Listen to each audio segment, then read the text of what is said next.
عرب میں اسلام سے پہلے مختلف مذاہب تھے۔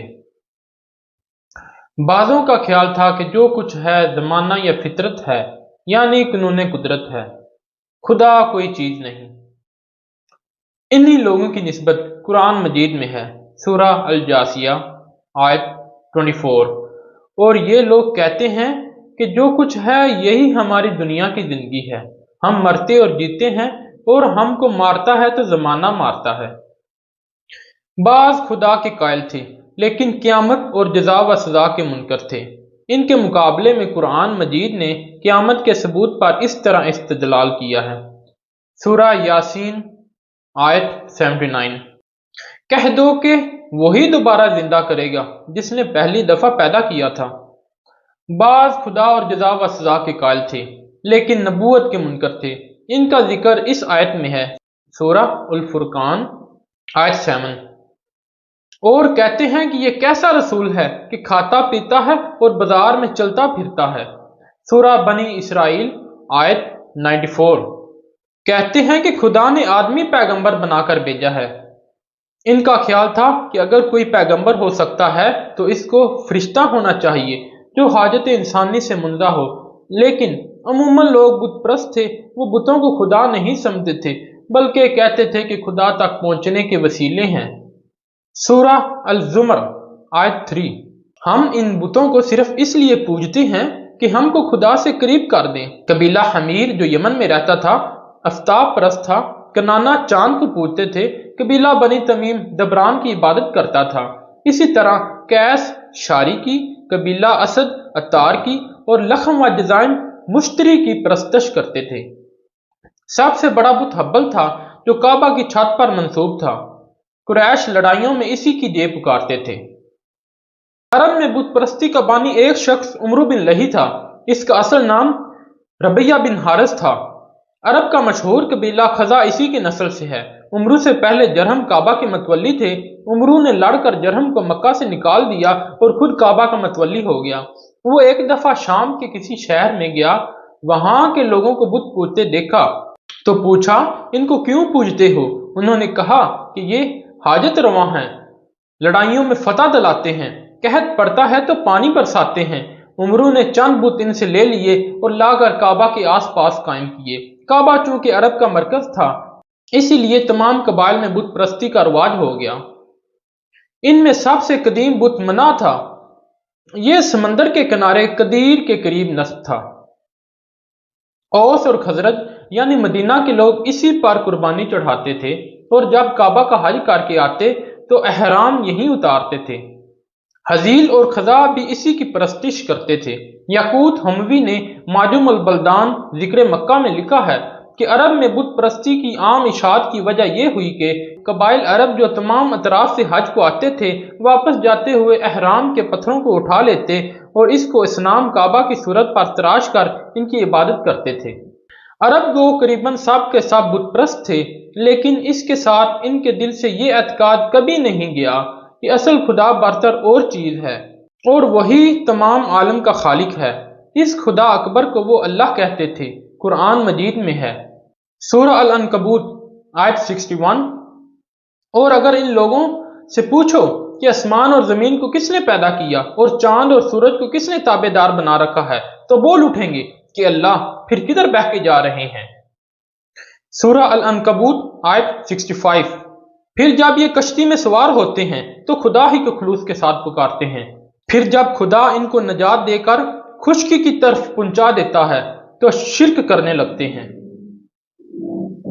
اب ہم بات کرتے ہیں نصرانیت کی اور یہودیت کی اور مجوسیت کی۔ اگرچہ زمانہ اور مدت کا تعین مشکل ہے، لیکن یہ تینوں مذاہب ایک مدت دراز سے عرب میں رائج ہو چکے تھے۔ علامہ ابن قتیبہ نے معارف میں لکھا ہے کہ قبائل ربیہ و غسان نصرانی تھے۔ قضاء میں بھی اس مذہب کا اثر پایا جاتا تھا۔ نصرانیت کو اس قدر ترقی ہو چکی تھی کہ خود مکہ معظمہ میں ایسے لوگ موجود تھے، مثلاً ورقہ بن نوفل، جو عبرانی زبان میں انجیل کو پڑھتے تھے۔ متعدد ایسے لوگ تھے جنہوں نے شام جا کر تعلیم پائی۔ مدینہ منورہ میں یہود نے پورا غلبہ پا لیا تھا اور تورات کی تعلیم کے لیے متعدد درسگاہیں قائم تھیں۔ جن کو بیت المقدس کہتے تھے۔ حدیث کی کتابوں میں اسی نام سے اس کا ذکر آتا ہے۔ قلعہ خیبر کی تمام آبادی یہود تھی۔ اہل کتاب کی روایتیں مکہ معظمہ میں اس قدر رواج پا چکی تھیں کہ ان حضرت صلی اللہ علیہ وآلہ وسلم پر جب قرآن نازل ہوتا تو کفار بدگمانی کرتے کہ کوئی یہودی یا عیسائی آپ صلی اللہ علیہ وآلہ وسلم کو سکھاتا ہے۔ خود قرآن مجید میں ہے، سورہ النحل آیت 103، اور ہم جانتے ہیں کہ وہ یہ کہتے ہیں کہ محمد صلی اللہ علیہ وآلہ وسلم کو کوئی آدمی سکھاتا ہے، حالانکہ جس کی طرف وہ نسبت کرتے ہیں اس کی زبان عجمی ہے اور یہ صاف عربی زبان ہے۔ اب ہم بات کرتے ہیں مذہب حنیفی کی۔ دین ابراہیمی کا عمل اسلوب توحید خالص تھی۔ زمانہ کے امتداد اور جہالت کے شیووں سے یہ اصول اگرچہ شرک آلود ہو گیا تھا، یہاں تک کہ خود خانہ خدا میں بتوں کی پرستش ہوتی تھی، تاہم بالکل فنا نہیں ہو سکا تھا۔ عرب میں کہیں کہیں اس کا دھندلا سا نشان نظر آتا تھا۔ جو لوگ صاحب بصیرت تھے ان کو یہ منظر نہایت نفرت انگیز معلوم ہوتا تھا کہ انسان عاقل جماد لا یاقل کے سامنے سر جھکائے۔ اس بنا پر بت پرستی کی برائی کا خیال بہتوں کے دل میں آیا، لیکن اس کا تاریخی زمانہ نبی صلی اللہ علیہ وآلہ وسلم کی بعثت سے کچھ ہی پہلے شروع ہوتا ہے۔ ابن اسحاق نے لکھا ہے کہ ایک دفعہ کسی بت کے سالانہ میلے میں ورقہ بن نوفل، عبداللہ بن حجش، عثمان بن الحیورس، زید بن عمرو بن نفیل شریک تھے۔ ان لوگوں کے دل میں فوراً یہ خیال آیا کہ یہ کیا بےہودہ پن ہے کہ ہم ایک پتھر کے سامنے سر جھکاتے ہیں جو نہ سنتا ہے، نہ دیکھتا ہے، نہ کسی کا نقصان کر سکتا ہے، نہ کسی کو فائدہ پہنچا سکتا ہے۔ یہ چاروں قریش کے خاندان سے تھے۔ ورقہ حضرت ختیجہ رضی اللہ تعالیٰ عنہ کے چچا زاد بھائی تھے، زید حضرت عمر رضی اللہ تعالیٰ عنہ کے چچا تھے، عبداللہ بن حجش حضرت حمزہ رضی اللہ تعالیٰ عنہ کے بانجے تھے، عثمان عبداللہ الاعظم کے پوتے تھے۔ زید دین ابراہیمی کی تلاش میں شام گئے، وہاں یہودی اور عیسائی پادریوں سے ملے، لیکن کسی سے تسلی نہیں ہوئی، اس لیے اس اجمال کے اعتقاد پر اتفاق کیا کہ میں ابراہیم علیہ السلام کا مذہب قبول کرتا ہوں۔ صحیح بخاری میں حضرت اسماء رضی اللہ تعالیٰ عنہ سے روایت ہے کہ میں نے زید کو اس حالت میں دیکھا کہ کعبہ سے پیٹھ لگائے لوگوں سے کہتے ہیں، اے اہل قریش، تم میں سے کوئی شخص بجز میرے ابراہیم علیہ السلام کے دین پر نہیں ہے۔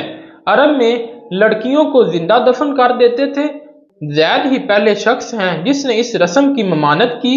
جب کوئی شخص ایسا ارادہ کرتا تھا تو وہ جا کر اس لڑکی کو مانگ لیتے تھے اور خود اس کی پرورش کرتے تھے۔ صحیح بخاری میں ہے کہ ان حضرت صلی اللہ علیہ وآلہ وسلم نے نبوت سے پہلے زید کو دیکھا تھا اور ان سے صحبت رکھی تھی۔ ورقہ اور عبداللہ بن حجش اور عثمان بت پرستی چھوڑ کر عیسائی ہو گئے تھے۔ اس زمانے کے قریب امیہ بن ابی سلط نے، جو طائف کا رئیس اور مشہور شاعر تھا، بت پرستی کی مخالفت کی۔ حافظ ابن حجر نے اصابہ میں زید بن بکار کی سند سے لکھا ہے کہ امیہ نے زمانہ جاہلیت میں آسمانی کتابیں پڑھی تھیں اور بت پرستی چھوڑ کر دین ابراہیمی اختیار کر لیا تھا۔ امیہ کا دیوان آج بھی موجود ہے، اگرچہ اس کا بڑا حصہ جعلی ہے، تاہم اصلی کلام بھی اس میں پایا جاتا ہے۔ وہ غزوہ بدر تک زندہ رہا۔ عتبہ جو رئیس مکہ اور امیر معاویہ رضی اللہ تعالیٰ عنہ کا نانا تھا، امیہ کا ماموں زاد بھائی تھا۔ امیہ نے اس کے قتل ہونے کی خبر سنی تو اس کو سخت صدمہ ہوا اور نہایت پردرد مرثیہ لکھا۔ غالباً اس کا اثر تھا کہ اسلام قبول نہ کر سکا۔ شمائل میں ہے کہ ایک دفعہ ایک صحابی ان حضرت صلی اللہ علیہ وآلہ وسلم کے ہم ردیف تھے، انہوں نے امیہ کا ایک شعر پڑھا۔ نبی صلی اللہ علیہ وآلہ وسلم نے فرمایا، اور انہوں نے 100 شعر پڑھے۔ ہر شعر کے ختم ہونے پر آپ صلی اللہ علیہ وآلہ وسلم فرماتے جاتے تھے کہ اور آخر میں آپ صلی اللہ علیہ وآلہ وسلم نے فرمایا کہ امیہ مسلمان ہوتے ہوتے رہ گیا۔ ابن حشام نے بت پرستی کی مخالفت کرنے والوں میں انہی چاروں کا نام لکھا ہے۔ شہادتوں سے ثابت ہوتا ہے کہ عرب میں اور متعدد اہل نظر پیدا ہو گئے تھے جنہوں نے بت پرستی سے توبہ کی تھی۔ ان میں سے سب سے مشہور شخص عرب کا نامور خطیب قیس بن سعدہ الیادی ہے۔ اس کا تذکرہ ہم آپ کے سامنے آگے رکھیں گے۔ ایک شخص قیس بن نصبہ ہے جس کی نسبت حافظ ابن حجر نے اصابہ میں لکھا ہے کہ جاہلیت کے زمانے میں خدا پرست ہو چکا تھا اور ان حضرت صلی اللہ علیہ وآلہ وسلم کی بعثت پر مصروف با اسلام ہوا۔ یہ تحقیق نہیں کہ دین ابراہیمی کو دین حنیفی کیوں کہتے ہیں۔ قرآن مجید میں یہ لفظ موجود ہے لیکن اس کے معنی میں اختلاف ہے۔ مفسرین لکھتے ہیں کہ چونکہ اس دین میں بت پرستی سے انحراف تھا اس لیے اس کو حنیفی کہتے ہیں، کیونکہ حنیف کے معنی انحراف کے ہیں۔ عبرانی اور سریانی زبان میں حنیف کے معنی منافق اور کافر کے ہیں۔ ممکن ہے کہ بت پرستوں نے یہ لقب دیا ہو اور محدثین نے یہ فخریہ قبول کر لیا ہو۔ یہ امر اکثر روایتوں سے ثابت ہے کہ عرب اور مخصوص مکہ اور مدینہ میں متعدد اشخاص بت پرستی کے منکر ہو گئے تھے اور ملت ابراہیمی کی جستجو میں تھے۔ یہ اس لیے کہ مجدد ملت ابراہیمی کے ظہور کا وقت قریب آ گیا تھا۔ مصنفین یورپ کہتے ہیں کہ مذہب صحیح اور توحید خالص کا رواج عام عرب میں اسلام سے پہلے بھی موجود تھا، لیکن اگر یہ صحیح ہے تو یہ حیرت انگیز بات ہے کہ اسلام کے ظہور پر اس قدر ہنگامہ کیوں ہوا؟ کیا عرب میں ان مذاہب نے کچھ اصلاح کی تھی؟ عرب میں تمام مشہور مذہب موجود تھے، یہود بھی، نصرانیت بھی، مجوسیت بھی، حنیفیت بھی، لیکن ان سب کا نتیجہ کیا تھا؟ عقائد کے لحاظ سے یا تو خداؤں کی وہ کثرت جس کو نصرانیت نے بہت گھٹایا تاہم 3 کی تعداد سے کم نہ کر سکی۔ اس کے ساتھ یہ اعتقاد کہ حضرت عیسیٰ علیہ السلام خود سولی پر چڑھ کر تمام بنی آدم کے گناہوں کا کفارہ بن گئے۔ بتوں پر آدمیوں کی قربانی چڑھائی جاتی تھی۔ بعد کی منقوہ بیٹے کو وراثت میں ملتی تھی۔ حقیقی بہنوں سے ایک ساتھ شادی جائز تھی۔ ازدواج کی کوئی حد نہ تھی۔ قمار بازی، شراب خوری، زناکاری کا رواج عام تھا۔ بے حیائی کی حد یہ تھی کہ سب سے بڑا نامور شاعر امرا القیس، جو شہزادہ بھی تھا، قصیدے میں اپنی پھوپھی زاد بہن کے ساتھ اپنی بدکاری کا قصہ مزے لے لے کر بیان کرتا تھا اور یہ قصیدہ کعبہ پر آویزہ کیا جاتا، لڑائیوں میں لوگوں کو زندہ جلا دیتا، مستورات کے پیٹ چاک کر ڈالنا، معصوم بچوں کو تہ تیگ کر ڈالنا عموماً جائز تھا۔ عیسائیوں کے بیان کے مطابق عرب قبل اسلام تمام مذاہب میں سب سے زیادہ عیسائیوں سے متاثر تھا۔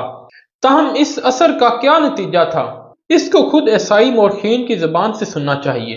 ایک عیسائی مورخ لکھتا ہے، عیسائیوں نے عرب کو 500 برس تعلیم و تلقین کی، اس پر بھی خال خال عیسائی نظر آتے تھے، یعنی بنو حارث نجران میں، بنو حنیف یمامہ میں اور کچھ بنی طے میں عیسائی تھے۔ عیسائیوں کی کوششوں کی کچھ خفیف سی موجیں لہراتی نظر آتی تھیں اور یہود کی قوت بھی کبھی بڑی شدت سے طغیانی کرتی نظر آتی تھی، لیکن بت پرستی کا دریا ہر سمت سے جوش مارتا ہوا کعبہ سے آ ٹکراتا تھا۔ یہ حالت صرف عرب کے ساتھ مخصوص نہ تھی بلکہ تمام دنیا میں یہی تاریخی چھائی ہوئی تھی۔